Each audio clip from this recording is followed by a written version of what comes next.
Hello and welcome to another of the Talk Wildlife Skype interviews. This morning I'm going to be talking to Vanna Bartlett. Vanna Bartlett. I knew I should have checked with you beforehand, but Vanna Bartlett. And we're going to be talking in a minute about a fantastic book that I came across, which is Vanna's book. But first of all, we'll say hello. So hello, Vanna. How are you? I'm good, thanks, Alan. Excellent. What I want to do is I do want to talk about your book, but I want to talk about a few things first of all, and that is the sort of almost like the story leading up to the book. So we're going to go back in your life because I just want to talk a little bit about the book is about, well, it's about arthropods. So it's about insects and spiders predominantly, and those that you can find in your garden. So I think what we need to do really is just set the scene and start off talking about where this passion came from, because you're an artist, you do other things, but your art around arthropods is absolutely magnificent. So where did this passion come from? Well, I've been fascinated in wildlife since I could walk, basically, and art and wildlife go very much together. My eldest brother, when I was little, he collected caterpillars and reared them into moths. So some of my earliest memories are things like elephant hawk moths sitting on net curtains and doing that lovely dollop of pink excrement they do. And my mother didn't really like that on the curtain, but so that's an early memory. And he also had an old bath in the back garden, and it was full of newts and frog spawn and saucer bugs and all sorts of things like that. So I kind of grew up excuse me, surrounded by wildlife, because we lived in Taverham at the time, but I've been in Norwich since about the age of 6, so I'm what people would call a townie. Now, I don't really like that expression because there's an awful lot of people who live in cities for various reasons, but we are absolutely passionate about wildlife. We're just unfortunate we can't live in the countryside. So I've always had a lifelong passion for invertebrates. When I got older, I got a pair of binoculars and I took up bird watching, but I soon realised I don't have a car, and Norfolk is a very big county, and in order to get around Norfolk and see rare birds, you need a car, and that leads to climate change, which is something I've been aware of for a very, very long time. And I thought, well, actually, why don't you just go in the garden and see what comes to you? And I'm fortunate that I've got a garden. My husband's a really good plantsman who did botany at university, so he's great at planting up a wildlife garden. So a lot of it is I don't have to go and see the wildlife, I let it come to me. So and the drawing side of it, if you're looking at very small insects and you're trying to work out how they go together, where do all those legs fit together and the antennae and things like that, if you can actually put them in a little pot, look at them under a lens and draw them, that's a really good way of working out how they fit together. And if you sit and watch them and sketch them as they're coming and going, you're actually observing a lot more. So for me, being a wildlife artist, the two really work together very well for me. Yeah, it's something that I've tried talking to people about, trying to, because everybody's got a mobile phone with a camera on nowadays. Not me. Yeah, well, what I do is, not you, what I try and do is say to them, look, go out and try to take photographs of insects and things. And the reason I say that to them is because it heightens the senses about what's there. Not everybody can draw. I mean, so get them out, get them taking photographs, and I'll identify them for them. So I basically say, just go out and take photographs of insects, because when you look, I think you look a lot closer as somebody that looks at insects than you are somebody that just looks at birds. And I mean, I'm a birder as well, so not dissing birders, but what I mean by that is that, birds are big things and trees generally compared to insects. Insects, you've really got to go looking for them. And even if you see a bee at a distance, you know, you've still got to either get it through binoculars, go up and have a look. So I think it really heightens the senses if you're getting down to the nitty gritty and really looking at sort of the small things. Yeah, and with birds, as you say, they're quite big. There's loads of really good guidebooks on birds, and they're quite easy to identify. With invertebrates, the differences between species can be really, really subtle, and it's like, has it got 2 hairs on its leg or 1? And the only way you can do that is to actually stick it in a little pot, get your hand lens out, you don't have to be an artist to do it, just do a little diagram and note the number of bristles and things like that. And while you're sitting there in your garden looking at something like that, invariably something else suddenly appears and you think, oh, that's even more interesting than the thing I've got in my hand. And there's just all this amazing stuff. Half an hour in a garden, you can turn up new species that you didn't know they existed in the morning, and then suddenly it's in your garden, and it's just amazing. Yeah, and things like moth trapping as well. I mean, I moth trap. I sort of draw a line at, I'm a real geek about identifying things and knowing what things are, and you know, knowing what's in my garden. But I draw the line at having to kill something to dissect its genitalia to find out what it is. I not know what it is. For me as well. There's a lot of the little micro moths, and you think, no, that's something spur, and that's fine for me. Yeah. Yeah, I can't bring myself to it. I'm a bit of I don't know whether wimp's the right word, but because I've got a lot of dead insects, because I collect dead insects. Yeah, me too. I don't pin them or anything. I just have them in jars.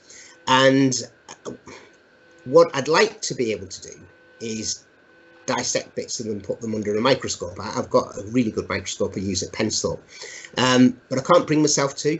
I look at, so for instance, I've got bumblebees. I've got an amazing lacewing, and the eye of a lacewing under a microscope is just has to be seen, and I will eventually do something with it.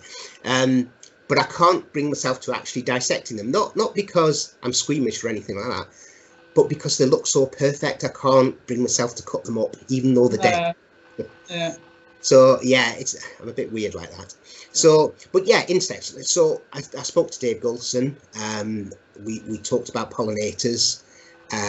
You know, what people need to understand is that insects, arthropods, are not just pollinators. They're other things, and they are detritivores, and you know, there are various things that are really important to the planet. You maybe saw in March the release of the paper on what a lot of people are calling the insect apocalypse, which is the massive decline, and it's one of the biggest surveys undertaken. It included 166 different surveys globally, and they basically have said that, you know, we're losing, since the 80s, we've lost about 30% of insect life, which is really worrying. First of all, I mean, I'm sure you've got clear views on that, but what is your experience locally of you know, growing up with insects and seeing the decline? Well, it's a really, really obvious decline. One of the things they did recently was how many, if you go for a drive in the countryside at night, when I was a kid, you'd get splatters of moths all over the windscreen, or you just get, I think there's a book called The Moth Snowstorm, and that'd be it. If you were driving along at night, you just get clouds of moths lit up by the headlights. You just don't see that anymore. And quite a few years ago, the RSPB did a thing where you could stick something on the front of your car, and again, this was sort of a splatter board, if you like, and it was how many dead insects did you get on it. Well, years ago, when I was a kid, a teenager, you'd always see clouds of insects, and it's really obvious the amount of things you see is going down. And interestingly, you're a birder, and I'd still do a bit of bird watching. I've got some friends who've taken up bird watching, and we did a dawn chorus at Strumpshaw Fen last year, and I used to do it years ago, and I was appalled by the lack of birds. We saw half a dozen sedge warblers. Now, 30 years ago, there would have been 30 sedge warblers, and the reason the birds have declined is not just through climate change, that is a thing, and habitat loss, but it's their food is disappearing. It's why we don't have so many cuckoos, partly because they eat moth caterpillars. Well, moth numbers have dropped, and it's really difficult to measure the number of things like moths, how many there are. I mean, a lot of people do moth trap now, but because they're only about at night largely, how do you monitor the numbers of them? I mean, birds, it's really obvious. If your cuckoo or your swallow doesn't turn up, you notice it. But if a little tiny thing that's only a couple of millimeters long, most people won't care. I mean, I'm really worried at the lack of wasps. Every year I see a couple of queen wasps, but you just don't see the nests anymore. And they are really important pollinators. They're also very important as food chain for birds and other things. And they're great pest control in the garden because they'll take loads and loads of caterpillars. So if you're growing vegetables, you quite really want some wasps about. But it's a shame that scientists and naturalists have known about this for a long, long time, and it's trying to get it in the mainstream media, but most people just don't care about flies and creepy crawlies. It's a real shame, and that's part of why I've done the book. It's to raise awareness of what amazing invertebrates there are that we can see in our own gardens. Yeah, and we'll come on to the book in a minute. Just for those that don't know, that may be watching this abroad, Strumpshaw Fen is an excellent reserve in Norfolk in the UK. Yep. It was a great place. I volunteered there. It was fantastic. It still is fantastic. But I think what you're saying is right. And it's great to have heard you say it, because not many people make that link. It almost seems like, you know, you've got pollinators sitting in this sort of little vacuum over here, and people saying losing them. Oh, it's dreadful because we're losing them, and it's down to pesticides and various things. And then over here, you've got all birds, and we're losing birds, and hunting, and you know, habitat destruction and all of that lot. It's great to hear somebody actually make that link and say, well, hang on, this is a chain of events. You know, it's not just something in isolation over here. If something happens here, it's a domino effect on something over here. Exactly. It's everything is linked. And it's getting that across to people, because people say, oh, tigers are declining because of this, and like whales and things like that. It's all the big, what they call the megafauna. There's all these sort of classic big things that people can look at and think they're cuddly or nice or iconic. And I think, well, actually, a lot of the small stuff is cuddly and iconic. Well, maybe not cuddly, but yeah, to me they are. Well, this is just it. And I spoke to Hugh Warwick. I'm running an interview on Sunday with him, and that's to kick off Hedgehog Awareness Week. Yeah. And I talked to him, he said the self-same thing.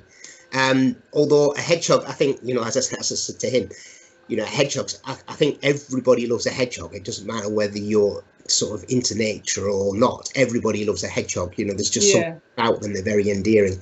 Maybe we should make them the ambassador for conservation in the country, but we'll see. But, you know, the other thing is that you mentioned there is it's getting people to understand. You know, it's all very well people watching this sort of video and people watching Spring Watch and all the rest of it, but they're already interested in nature. Yeah. And they understand to an extent. It's just a matter of reinforcing those messages.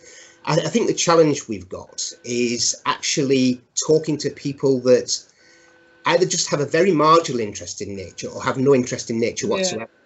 And, you know, it's getting those people to understand and come on board. And, you know, maybe with what's happening in the world at the moment, people will start to realize that, you know, that we are an interlinked.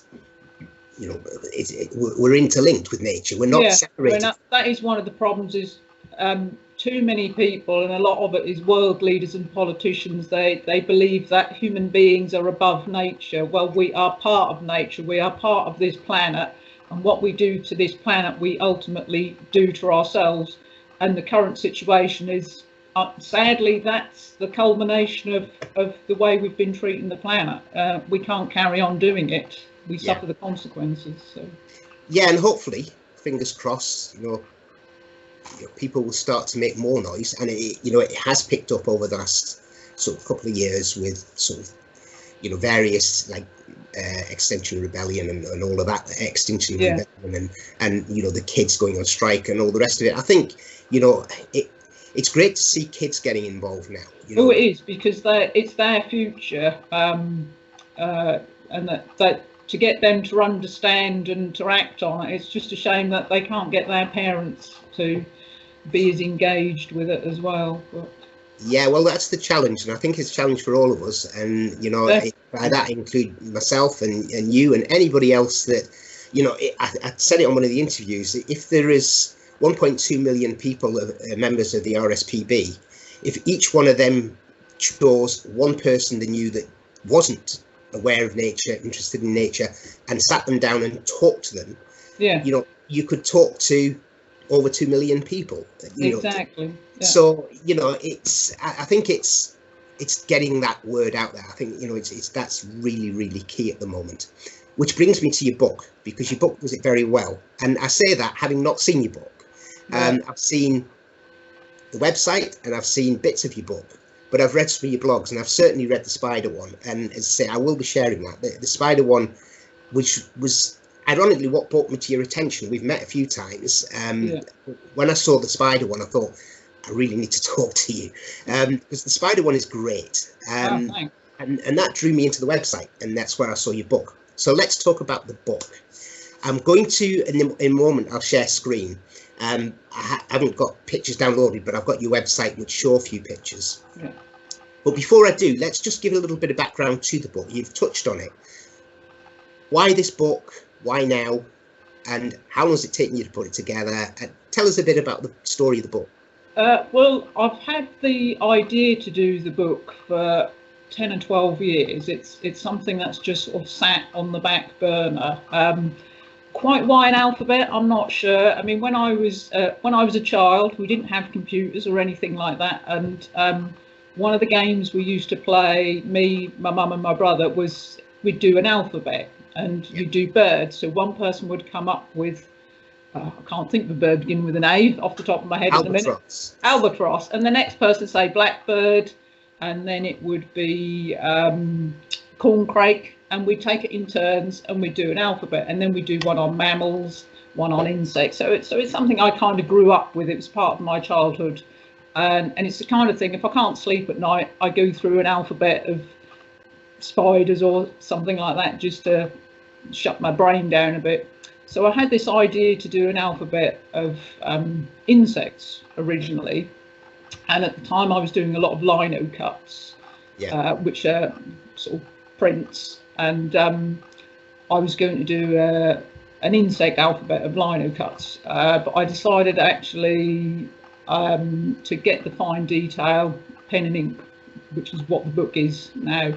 So but it's kind of sat there for a long time, because I had so many other things to do, and then I kept revisiting it, and then I decided to do arachnids for A. So I thought, well, our spiders, not insects. So then if you're going to do spiders, let's call it arthropods. And then it became Arthropedia. So it's like an encyclopedia of arthropods. So that gave me the title.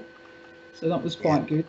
Right, so I'm going to share screen while we're talking, because sure. I really need people to see this page out of this book, because it's just so good. So just bear with me a second while I just make sure I'm clicking on the right thing. Right, okay, so this is one of the pictures from the book. I want to scroll down because I'll come back up to them in a sec, but just so that people can see, this is the front cover and this is one of the pages. Absolutely stunning pictures. So these, you say, are pen and ink? Yeah, they're it's to kind of emulate the old engraved books where you'd get a black and white engraving that would then be hand coloured. And I've got lots of old books with black and white illustrations and then some colour plates. So it was kind of a I just really liked the old entomology books, so it was kind of trying to follow those as well. So they were all laid out, or most of them are laid out in a very symmetrical pattern, and then you could fit in all sorts of different things. So rather than doing like a classic alphabet for kids, B, A is for apple, excuse me, B is for bee, I decided to do a group of insects. So like I've said, A is for arachnids, so it was how many spiders could I fit on a plate, and then various things like that. But it actually took 3 years to complete the book. So 3 years ago, I said, right, if I don't start doing the book now, I'm not getting any younger. My eyesight's not getting any better. It's about time I finally sorted this book out. So I started 3 years ago. The first year was working out what letter was going to be for what group of insects was going to represent each letter, and then going out and finding the different invertebrates in order to draw them. And then the second year was actually drawing all the colour plates, so they had to have the layout, and then they were inked out in black and white and then hand coloured in watercolour. And then of course the third year was writing the text, and originally it was going to be a plate of text opposite one colour plate, but unfortunately some pages I just drew far too many creatures on them because I kept finding more and more interesting things. So the book kind of grew and grew and grew, and I think the publishers, who are Mascot Media, who are based in Norfolk, they were on board pretty much from the beginning, because I'd worked with them before on some of their other books, and I don't think any of us were quite prepared for the actual end result of the book, but I think it's better than I expected it to be, and the publishers did a really good job of pulling the whole thing together for me as well, which was good. But, yeah, and it reminds me now then, Ernst Haeckel. yes, yeah. He was a German, I think German zoologist, and yes. He was really interested in things like radiolarians, which are little tiny microscopic creatures. And he believed that a scientific book could be beautiful as well as accurate, because a lot of books, if they were science-based, they were sort of quite dry and academic, if you like. And he did these amazing colour plates where he laid everything out in these beautiful symmetric patterns, and he believed art and science should go hand in hand. And the idea of his book, it was scientifically accurate, so the academics and the scientists would get a huge amount out of it, but also ordinary people and children as well could look at the colour pictures and think, wow, this amazing world. So he kind of sparked off the final layout of the book for me, really, because I was sort of not really sure how to do the plates, and as soon as I came across his work, I thought, right, that's it, a really nice symmetrical design for the plates. So it's my own take on his, really. And it definitely, it comes across. I mean, you know, you very rarely see a book like that. I've got a few of his books, and they are amazing. And it was that picture there that actually first drew me in, because that does draw you in. You know, that is, it's, you know, it is a work of art. Yeah, it has to be said. You know, it's the way that's put together is amazing, and you know, the individual drawings themselves are just stunning. Oh, and by the way, any website that quotes John Ray is all right by me. I really liked that quote when I came across it. Yeah, it's excellent. It's excellent. And yeah, so the individual picture's stunning, and then the way that page sits, you know, I mean, the cover's great, but that page, the way it sits, that it really does hark back to some of the, you know, original zoology books. It really is extremely well put together. So I have to say it's brilliant. I can't wait to get my hands on it. No, well, that particular page is one of my favourite plates. It's lots of different invertebrates on it, so they are quite a mixture of the plate. I mean, some of them are fairly obvious, like A for arachnids, B is for bees, and then the one you've got on the screen at the moment, E is for emperors. So I've played around with the alphabet a bit, kind of fast and loose. You have to be a bit imaginative with it, really. Yeah, but look at them, they're just amazing. So I'll come back to you now, otherwise I will sit and stare at these pictures all day. So I will stop sharing screen and we'll come back. So yes, so great book, as I say. I can't wait to get my hands on it. How do people go about getting it? Is it, I mean, I like to say to people, support the publishers and support sort of independence. So is it available through the likes of the Wild Sounds and NHBM and all of them lot? The best way to do it is either through my website, which is arthropedia.co.uk, and there's a link straight to the publisher's Mascot Media, because they're selling the books at the moment. You can get it through their website as well.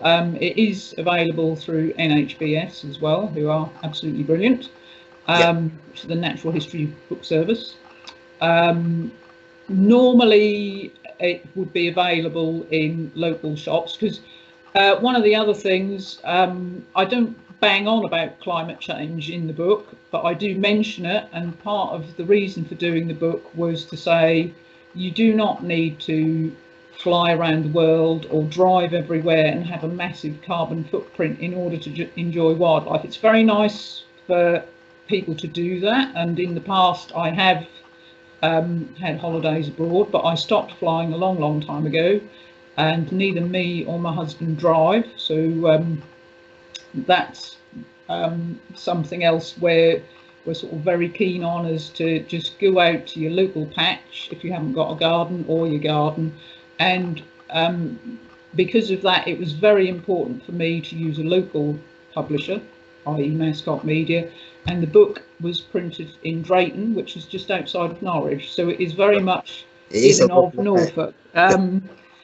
If you live in Norfolk, you will really like the book, because probably at least 90% of what's in there is in Norfolk, and a fair amount of it is in my garden, so there is very much a Norfolk bias to the wildlife in there, but there are some Scottish specialities in there, like checkered skipper. I got the sleeper train up to Reuben a couple of years ago, and then got a bus and then walked about 10 miles just to go and see checkered skipper. So if you don't drive, you have to put in the legwork, but you see other things as you're walking along, which is nice. So as I say, under normal circumstances, you would be able to buy the book from local bookshops in Norfolk, or you'd have to get it online from the publishers, because being a small publisher, that's the only way you can get the books, really. You won't find them in Waterstones, because the way the big publishers and the big bookshops work, they don't tend to buy from the small publishers. So, but to me, it was important to have it published in this country and printed in this country, rather than being printed in China and shipped abroad, because that's just not the ethos of the book. So it's yeah, absolutely. And just to say, because you did mention that if you live in Norfolk, you'll love the book. I think, well, hopefully. Yeah, I was going to say, from the look of it, I think wherever you live in the world, if you've got even the slightest interest in either art or arthropods or nature, you will love the book. Oh, thanks. It's an amazing piece, or it looks like an amazing piece of work. As I say, I can't wait to get it. Congratulations on it. It looks great, and thank you very much for your time today. That's okay. It's been really nice chatting to you, and so, hopefully after lockdown we'll meet up on a nice Norfolk nature reserve somewhere. I'm sure we'll, and I'm sure we've sort of our paths have crossed many a times on the Norfolk Nature Reserve. But thanks for reminding me. It was Weeting at the it was either at or just before or after the BioBlitz, wasn't it? That we met. Just before, I think. Yeah, and the wasp spider, and then it died the day before. Yeah, it does feature in the book, I have to say. It's pride of place. Amazing bit. Right, I'll let you go. Thank you ever so much for your time, and hopefully I'll see you out in Norfolk sometime. Yeah, will do. Take care. Yeah, bye. Thank you. Bye.